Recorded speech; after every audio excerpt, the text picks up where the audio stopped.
Provider company आहे त्या बँकेची ATMची, मग त्यांनी दुरुस्त केलेलं आहे.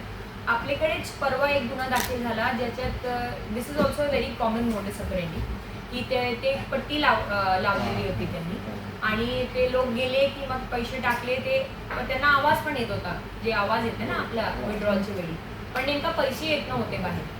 तर आता थोडा ॲडव्हान्स झालेले मग आपल्याला त्यांचं जे कंट्रोल रूम आहे बँकेच्या तिथूनच कॉल आला की असं काही हॅम्परिंगच्या आम्हाला वाटतंय तर तुम्ही जाऊन चेक करा. आम्ही चेक केलं तर ते आरोपी आम्हाला सापडले, ते पण उत्तर प्रदेशचे होते.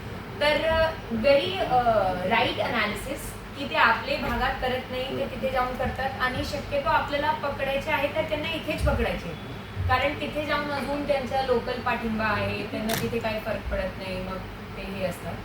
सर याच्या एकतर जे नवीन जे काय हे येत आहे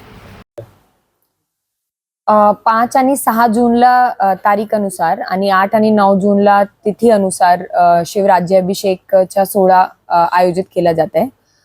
या दोन्ही तारीख जे आहे याविषयी पोलिसांची आणि प्रशासन यांची मल्टिपल मीटिंग्स आणि व्हिजिट रायगड किल्ल्यावरती आणि खाली पाचाड आपलं जे आहे महाड तिथे झालेली आहे. ट्रॅफिकची व्यवस्था असू द्या किंवा बंदोबस्त व्यवस्था असू द्या, आपले जे शिवभक्त येत आहेत त्यांच्यासाठी जे काही सोय सुविधा पाहिजे ते असू द्या, हे सर्व बद्दल डिटेलमध्ये आढावा घेण्यात आलेला आहे.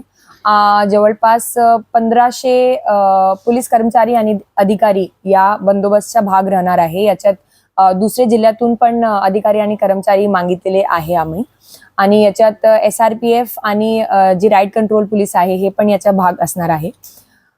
हे आतापर्यंतची आमची तयारी झालेली आहे. आम्ही एकदम सुसज्ज आहोत सर्व शिवभक्तांना स्वागत करण्यासाठी.